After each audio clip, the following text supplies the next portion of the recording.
Welcome back in, everyone. I hope you're having a great day today. The markets have been really bumpy to start 2026, one of the more volatile years of the stock market since I started investing back in 2021. It started off with fears about AI taking over jobs, ruining the economy in the future, and now we're having to deal with the war with Iran, as well as the Strait of Hormuz closing, collapsing, and pumping oil prices every day. It seems like they're up or down 10, 20%. Within a given day, within a given week, it's really crazy out there. And in my personal portfolio, I am down roughly 15% here on my brokerage account, down $6,000 to start the year. Definitely a huge hit for me. Meanwhile, my Roth IRA has held up a lot better, down close to 3%, down another $650 here. Definitely a rough start to the year, but with downturns like this, it brings great opportunities. So today I want to bring you guys 3 stocks that I think you should definitely be considering here in March 2026. I view them all as compounding machines and great opportunities here in the market. So let's get started. The first company I want to bring to you guys today is MasterCard. This is one of my top holdings. It's roughly 16% of my whole portfolio, which is close to my whole net worth. My investment account is around 90% of my whole net worth. So I definitely have a big bet on this company. It is down roughly 12% on the year, 11.57 to be exact. Over the past 1 year, it's down 6% over the past 12 months. It's now reaching close to the April bottom from last year. It's currently at 497. Last April, it went down to about 480. As you can see, over the past 5 years, the company is only up 30%, while at the same time, you're looking at revenues that are up 16.5% per year. 5 years ago, today we have revenues close to 33 billion. 5 years ago, Q4 2020, we had revenues of 15.3 billion. So we've over doubled in revenues. Free cash flow per share over the past 5 years, it's up 24% per year. Q4 2020, we were looking at $6.51 of free cash flow per share. Today, we're at close to $19. So free cash flow per share has almost tripled in the last 5 years. And earnings per share over the past 5 years, it's grown at 21% clip. Today, it's sitting at $16.52 per share. And Q4 2020, it was sitting at $6.38 per share. So therefore, there is definitely a disconnect within the fundamentals of the company and the share price of the company. Let's go ahead and look at the valuation over the past 5 years. Let's see here. We'll do it on a free cash flow yield. As most of you know, a higher free cash flow yield is cheaper. It is now trading at a 3.8 free cash flow yield. And that's basically the highest it's been. Yeah, it is the highest it's been. It's higher than it was in 2020. 5 years ago, the company was trading under a 2% free cash flow yield. We can draw this out to 10 years. Not many times it trades up to a valuation of 3.8% free cash flow yield. So you had a chance here in 2020, great opportunity. The 2020 crash, it was close. It wasn't as cheap, but it was, in the mid threes, the 3.5, 3.6 range. And then back in 2016, we had a great opportunity. I was 15 years old then, so not much of an opportunity for me. My allowance wouldn't have made it very far in MasterCard stock, but that's the last time the company was this cheap. At the same time, the company is firing at all cylinders. You have the implementation of value-added services, as you can see here in the revenue per segment. I don't know how long they've tracked this. I guess since Q4 2023 is when they segmented this out and broke it up to us by value-added services and the payment network. As you can see, the foundation of the company is ran on the payment network. 3.5, give or take, billion cards are being swiped daily, monthly, weekly, giving information, moving money back and forth through the MasterCard rails internationally in the United States, all over the globe. That is the foundation of the company, like I said. Over the past 2 years, it's grown at around 11%, 12% over the past 1 year. But the value-added services is what has really taken off in this company. They're basically repackaging their data from those transactions, and they're able to repackage it up, sell it to institutions, banks, restaurants, stores that want to open up in new areas to see trends, as well as some of their cybersecurity services that they already have to take care of in-house. They're selling those, repackaging things that they're already doing and selling those as value-added services to their consumers. So that has grown at a 23% clip over the past 1 year and a 20% clip over the past 2 years.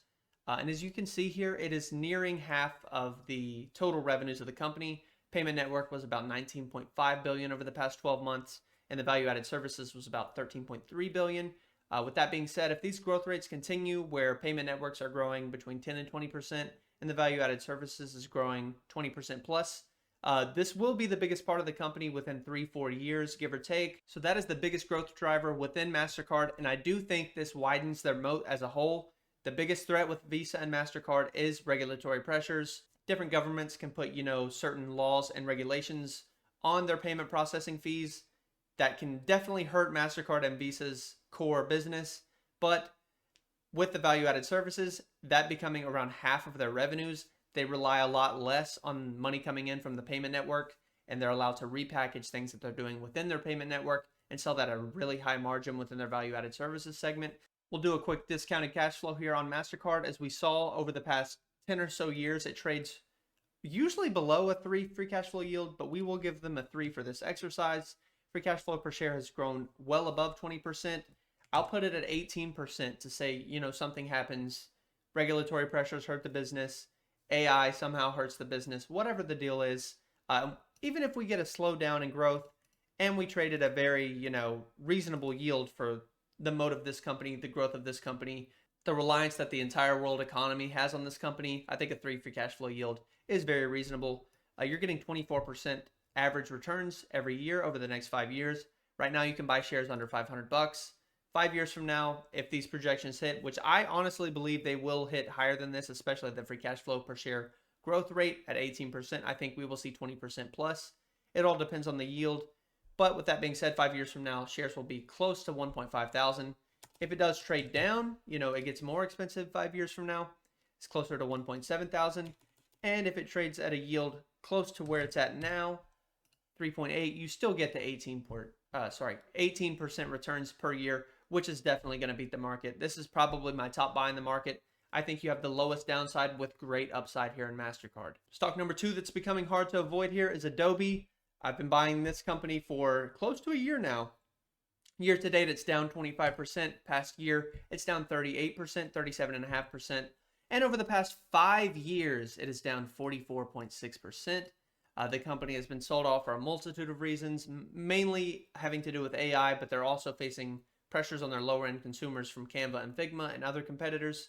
But the main thing is the market thinks AI is going to reduce the reliance that the whole market has on Adobe software, which, as we know, Adobe has been a dominant force in the creative space over the past decades at this point.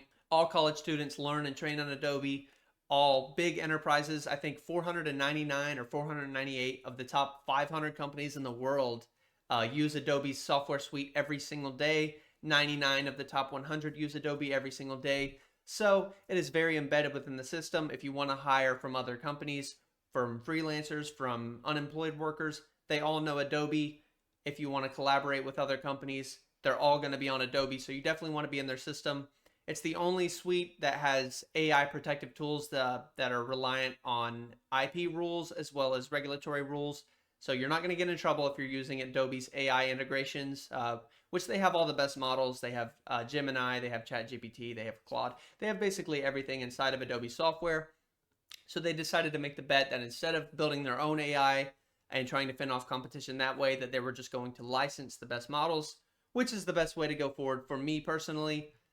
The company is now trading down here at a 10% free cash flow yield. They posted earnings last Thursday. It was a solid earnings report. The CEO is stepping down. I believe that's what most of this minus 8% move was. But with that being said, you're getting a 10% free cash flow yield, 8.15% after stock-based comp, and you're getting it at a 14.5 price to earnings trailing with a 10 forward price to earnings, which is absurd. The company holds roughly 70% of the creative space market. They are a monopoly. They do have high switching costs, high network effects. I did a YouTube video on Adobe. You can go ahead and check that out. But let's just look at the numbers here. Revenue, one of the best charts you can see in the market. Over the past 10 years, you're looking at 17% per year revenue growth. Over the past 1 year, roughly 11%. Same thing, 2 years, 5 years, about 12%. So it is slowing slightly, although we have seen an acceleration here. This last quarter, revenue year over year accelerated to 12% roughly. So we're seeing the stock price go down, revenues go up. It's at one of the cheapest valuations it's ever been. Same thing here, free cash flow. Let's do free cash flow per share. Over the past 10 years, it's grown close to 23% per year. Over the past 1 year, it's up 18%. Over the past 2 years, 31%. A lot of this comes from their buyback, which we will get to here. But like I said, share price going down, free cash flow per share going up. revenues per share going up, earnings per share going up. It's a great sign that it's a good buy. Earnings per share over the past 1 year, it's grown at 13%. Past 10 years, you're looking at 27% per year on average. Over the past 2 years, you're looking at 28%. Very impressive here. Balance sheet on the company looks great. More cash than debt. Love to see that. As you can see here, the past 4 or 5 quarters, they have really put the pedal to the metal, buying back shares. They think the company's undervalued. So what do? You buy back the shares. It's a great way to return capital to shareholders. The shares outstanding. Over the past 1 year, they bought back more than 6% of the company. That dramatically improves your total returns over time. Over the past 10 years, they've averaged buying back 2% of the company per year. Very impressive. Let's take a look at some of their ratios. As you can see here, return on capital employed nearing 50%. Some of the best numbers you can find in the whole market. Very high gross margins, nearing 90%. Operating margins, very high as well, close to 40%, 38%. And it's kind of accelerating here recently. Profit margins, they're looking great, right around 30%. Now let's take a look at the valuation. Historically, let's do past 5 years. Free cash flow yield, like I said, we're up to about a 10% right now. It's usually trading within the 3 range, maybe a little below 3. Back here, it was close to a 2% in 2021. As we all know, in 2021, a lot of growth stocks, a lot of software tech stocks, they were very, very overbought. But historically saying, even in 2022 here, when it sold off to a 5% free cash flow yield. Let's pull this back to 10 years. Like I said, the trend line is somewhere around here, within the 3% range. 4 to 2.5% is basically where the company's trading. But here recently, the market thinks that AI is going to be a headwind, or it's going to really, really hurt their market share position here.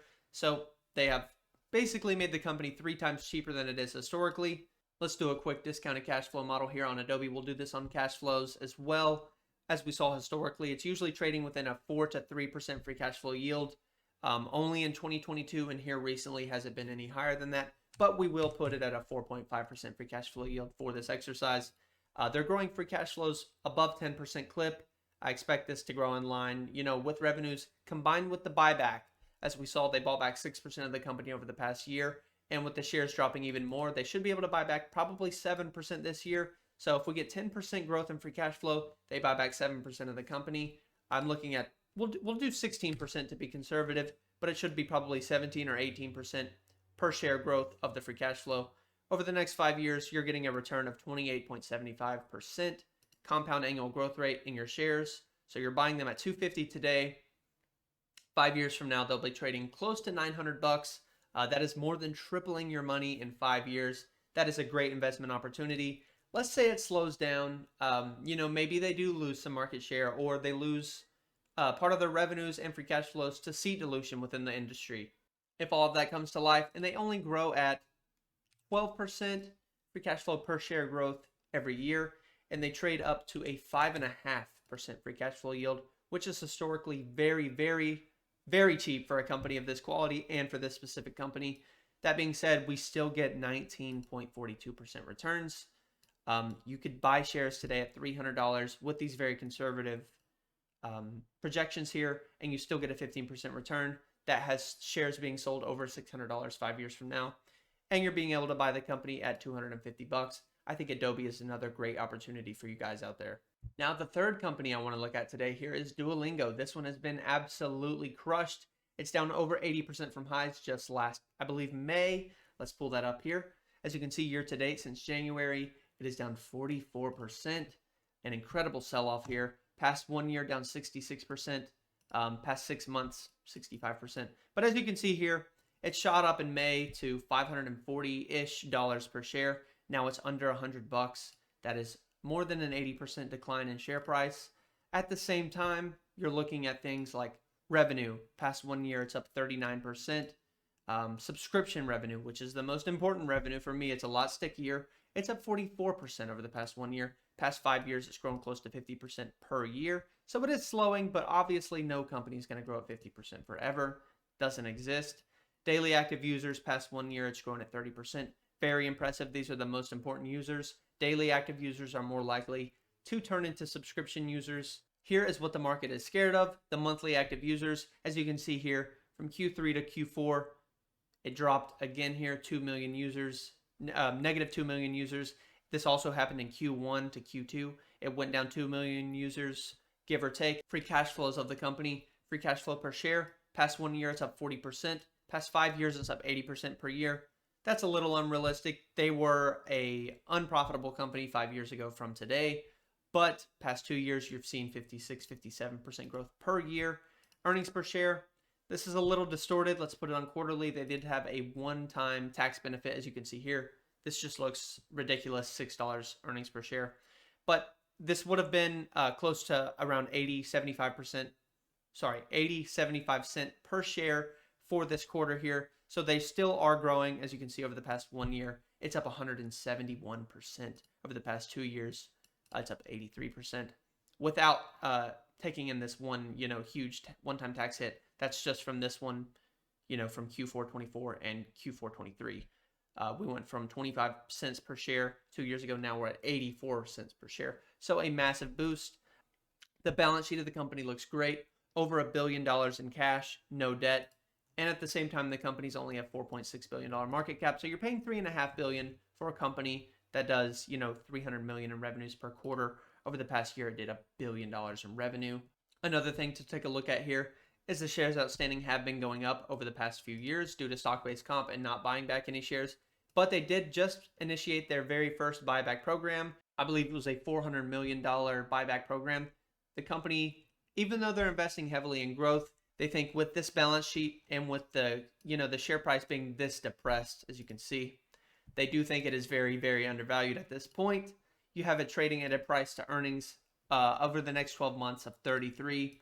It's 11 trailing. Like I said, we had that one-time tax benefit. That's very fake. Don't even look at that. But 33 forward, very cheap for a company growing this fast. And on free cash flow, you're looking at an 8.1% yield. After stock-based comp, it's a 5.2% yield, give or take. I think the fears of this company are very well overblown. I do think there are risks here. It isn't, it doesn't have very high switching cost. It's not like super ingrained in any business or anyone's personal lives. But at the same time, they are very, very sticky. As you can see, the paid subscribers is just constantly going up. The biggest reason for the sell-off here on Duolingo is it has to do with AI fears. People think that instead of learning on a language learning app like Duolingo, which they've held around an 85% market share within their space for 3, 4, 5 years now, roughly 85% every single year, while the market grows very, very fast, as you can see with the growth rates and the revenues.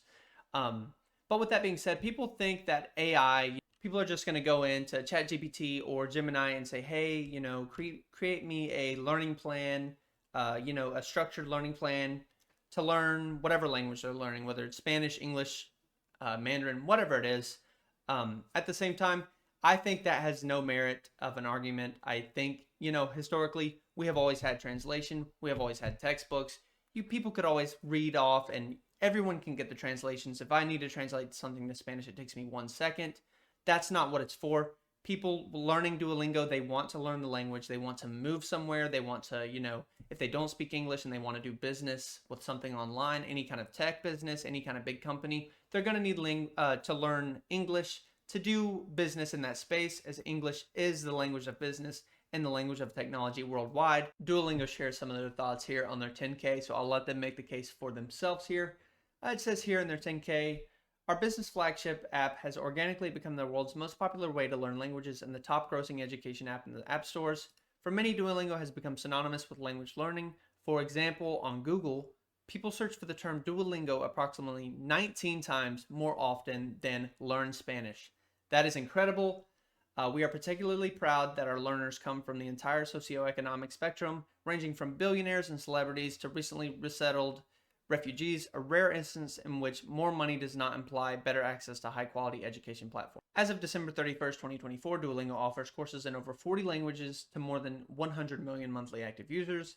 To provide perspective on our reach in the United States, the number of people learning the language using Duolingo is greater than the number of K-12 students taking a foreign language. I think that says a lot to their reach, to their scale, and to the amount of people that really, really trust and use the platform to learn. Even if you're not learning 100% of a language on the app, it keeps you engaged. Everyone says if you don't use it, you lose it, especially with a language. And the hardest part with learning a language is consistency, and that is what Duolingo has nailed. Let's do a quick discounted cash flow here on Duolingo. We will do this on cash flows as well. For future growth, management last quarter reinstated their expectations of reaching 100 million daily active users on the platform. Currently, they're at 52.7. So, with that being said, within 3 years, getting to 100 million, nearly doubling, that is a 24% compound annual growth rate in daily active users. Like I said earlier, daily active users are a lot more likely. They almost grow perfectly correlated with the subscription users. So I expect 24%, give or take. You know, if they beat this, obviously it's going to be quite a bit more. And if they don't reach their guidance, which I do think they will, we will see this below 24%. But let's say they grow at 24%. And don't forget they started buying back shares. So I expect the shares outstanding to stay relatively flat because they do issue stock-based compensation. So with that being said, if we get the 24% growth, combining the stock-based comp being canceled out by the share buybacks, and you get a free cash flow yield, a 24% grower should trade no lower than a 4. It should trade lower than this. But if they hit guidance, if the market isn't absolutely trashing on the company, we will get a 42% compound annual growth rate per year. Buying shares here today, right around $100. 5 years from now, it has the share price back up at 560. So those of you that bought last year in May, I don't think that was a great entry point, but it does have you breaking even here if they do hit their projections and the market gives it some respect.